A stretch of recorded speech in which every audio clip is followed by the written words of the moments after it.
రెడ్డి గాని లేకపోతే ఆ బోరుగడ్డ అనిల్ కుమార్ గారు చేసిన వ్యాఖ్యలు కూడా ప్రపంచం అంతా చూశాయి. అది ఎంత ఆయా పార్టీలు పలచనైపోయాయి. దానికి ప్రజలు కూడా శిక్షించిన పరిస్థితి కూడా మనం చూసాం. నేను అనేది ఏంటంటే చట్టాన్ని చేతుల్లోకి తీసుకోకుండా చట్టం తన పని తాను చేసుకునే విధంగా పదే పదే వీళ్ళు చెప్తా ఉంటారు. కానీ ఇది ఎక్కడ కనపడదు. రైట్. ఇంకో టాపిక్ అండి, ఉండవల్లి అరుణ్ కుమార్ గారు. సరే, విడుదల రజనీ సంగతి మళ్ళీ మాట్లాడదాం. ఉండవల్లి అరుణ్ కుమార్ గారు నిన్న మాట్లాడుతూ అబ్బాయి వీళ్ళిద్దరూ లాభం లేదు, పవన్ ఒక్కడే కరెక్ట్ అని చెప్పేసి మాట్లాడారు. చూద్దాం ఆయన ఏం మాట్లాడారు ఒకసారి. మేము ఇద్దరం మాట్లాడుకున్న మాట్లాడమండి. నాకు ఆయనకి ఏర్పడిన స్వల్ప పరిచయంలో నాకు ఎందుకో పవన్ కళ్యాణ్ ఇస్ డిఫరెంట్ అనిపించింది. ఏమి లేదనుకోండి, ఇప్పుడు ఈ ప్రెస్ మీట్ తర్వాత కూడా డిఫరెంట్ కాదు అనిపిస్తుంది. అదేముంది పెద్ద. పవన్ కళ్యాణ్ కేంద్ర ప్రభుత్వం చేత ఎఫిడేవిట్ చేయించాలి. అవుతుందా ప్రభుత్వం? ఎందుకు అవ్వట్లేదు? ఆ పాత ప్రభుత్వం చేసినటువంటి దాంట్లో డైరెక్ట్ గా కరప్షన్ ఉంటే వెంటనే అవ్వాలి. ఇల్లీగల్ గా జరిగిన దాని మీద వెంటనే అవ్వచ్చు. లేదండి 2700 కోట్లు ఇవాళ చూశారు పేపర్లో, 2700 కోట్లు ఫైన్ కట్టాలి కాబట్టి దాన్ని కంటిన్యూ చేస్తున్నారు. అంటే ఆ లంచాలు తినేసి రాష్ట్రానికి 1,00,000 కోట్లు నష్టం వచ్చేది కూడా రద్దు చేసుకోవడానికి లేకపోతే ఇక రాష్ట్ర ప్రభుత్వాలు ఎందుకు?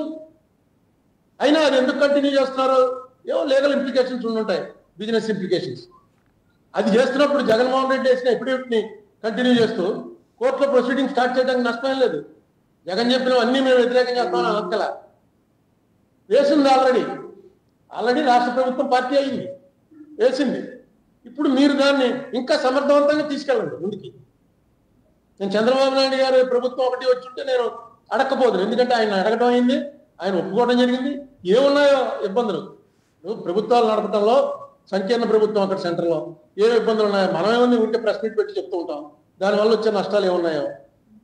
కానీ ఈవేళ ఆయన ఒప్పుకున్న విషయం, ఆయన మీద ఆధారపడి ఉన్నటువంటి ప్రభుత్వం అక్కడ, ఇంతకన్నా మంచి అవకాశం ఆంధ్ర రాష్ట్ర ప్రజలకి ఇంకెప్పుడు రాదు.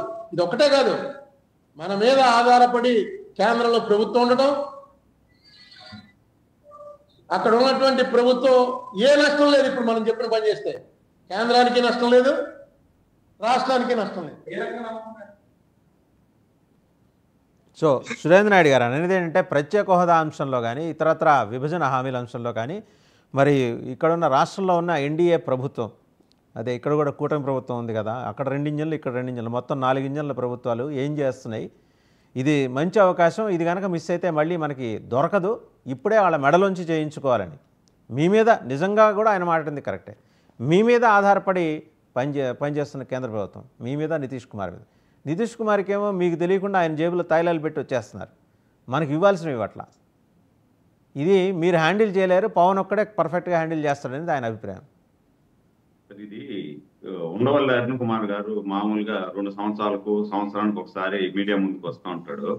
మీడియా ముందుకు వచ్చి ఏదో ఒక సంచలనం లేపుతాం అని చెప్పి, అంటే పుల్లలు పెట్టేదానికి, అంటే ఆయన ఒక్కడే చాలా గొప్పోడు, ఈయన అంతోడు కాదు అని చెప్పి ఏదో ఒక ఇంటర్నల్ గా చర్చ కావాలా, ఆయన మీడియా ముందు పబ్లిసిటీ గా ఉండాలి. నేను రాజకీయంగా యాక్టివ్గా లేకపోయినా అప్పుడప్పుడు నేను రాష్ట్ర ప్రజల కోసం, రాష్ట్రం కోసం మాట్లాడతాను, ఉండాను అని చెప్పుకునేదానికి మాట్లాడతాడు అంతే. వాస్తవంగా మీకు అంత ఇది ఉంటే మీరు గత 5 సంవత్సరాలలో కూడా 23 మంది ఎంపీలు ఇచ్చే 25 మంది ఎంపీలు ఇచ్చేస్తే మేము మెడలు వంచి తెస్తామని చెప్పి జగన్మోహన్ రెడ్డి చెప్పారు కదా. అప్పుడు ఎందుకు మీరు మాట్లాడలేదు జగన్మోహన్ రెడ్డి గారి గురించి? ఒకటి. రెండోది వచ్చి ఇప్పుడు దాన్ని ఆ విషయం చెప్పినామంటే ఏమంటారంటే మా మీద ఆధారపడి ఉండలేదు కదా కేంద్ర ప్రభుత్వం అంటారు. కేంద్ర ప్రభుత్వం మీ మీద ఆధారపడి ఉండకపోయినా మీరేం చేశారు? ఆడ కేంద్ర ప్రభుత్వం ఏ బిల్లు పెట్టినా వాళ్ళు అడక్క ముందే ఆవురావురని పోయి మద్దతు ఇచ్చింది మీరే కదా. రాష్ట్రపతి అభ్యర్థిని ప్రకటించే పార్టీకి డైరెక్ట్ పోయేసి కాళ్ళకి నమస్కారం పెట్టేసి మేము బేసరతుగా మీకు మద్దతు ఇస్తాము అని చెప్పింది మీరే కదా. అంటే అప్పుడు మాత్రం ఉండవల్లి అరుణ్ కుమార్ గారు మాట్లాడరు. ఈరోజు చంద్రబాబు గారి మీద కసి, ద్వేషం ఆయనకి ఇప్పటి నుండి కాదు, ఎప్పటి నుండో ద్వేషం, ఆ ద్వేషాన్ని వెలగక్కుతుంటారు, అది వేరే విషయం. దాంతోపాటు ఇంకొక విషయం సార్, ఒక్క నిమిషం టైం ఏమండి. ఇప్పుడు మన జగన్మోహన్ రెడ్డి గారు లండన్ పోయినాడు కదా, లండన్ నుండి మాత్రలు తెచ్చుకుంటారు, అవి అయిపోయింటాయి. అవి అయిపోయింది కాబట్టి పిచ్చి ఎక్కువ అయిపోయి నిన్న ఏదంటే అది మాట్లాడాడు, బట్టలు ఓడదీస్తాను. బట్టలు ఆల్రెడీ ఓడదీసే పనిలే, ప్రజలు పూర్తిగా ఓడదీసి నడి రోడ్డు మీద మిమ్మల్ని నిలబెట్టేశారు. మీ పార్టీలో ఉండే వాళ్ళందరూ కూడా బట్టలు కూడా తీసుకొని తిరుక్కునే వాళ్ళు వాళ్ళ పట్టుకోళ్ళు. ఇప్పుడు మళ్ళా వస్తాం అంటే ఈ రోజు పడుకొని నిద్రపోతాం సార్. పడుకొని నిద్రపోయేటప్పుడు రేపు తెల్లవారుతూ లేచి బతకతాము, బతికి ఉండి రేపు తెల్లారుతూ ఇంకొక పని చేస్తాము అని ఆశ ఉంటేనే తెల్లవారు నిద్రలేస్తాం. లేదంటే నిద్ర లేలేం. రేపు ఉండం మనం అంటే నిద్ర లేలేం. కాబట్టి వైసీపీ కూడా వాళ్ళ నాయకులు కార్యకర్తలని ఉత్సాహపరిచేదానికి రేపు మనం వస్తాము, మీరంతా ధైర్యంగా ఉండండి అని చెప్పేదానికి ఒక డ్రామా ప్లే చేశారు నిన్న.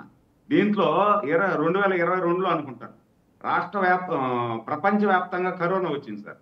కరోనా వచ్చినప్పుడు రాష్ట్రంలో కూడా కరోనా వచ్చింది, చాలా మంది చనిపోయారు. కరోనా వచ్చి చనిపోయిన తర్వాత ఇప్పుడు మళ్ళా 22 లాగా కరోనా రావాలని ఎవరైనా కోరుకుంటారు సార్ ప్రపంచంలో? సార్ వాసుదేవన్ గారు, కరోనా రావాలని ఎవరైనా కోరుకుంటారా? అంతే. ఇది కూడా ఒక ఛాన్స్ ఇచ్చారు వైసీపీకి, అయిపోయింది. కరోనా కంటే కూడా చాలా డేంజర్ వైసీపీ పార్టీ అనేది. కాబట్టి 100 రెట్లు డేంజర్ కరోనా కంటే కూడా.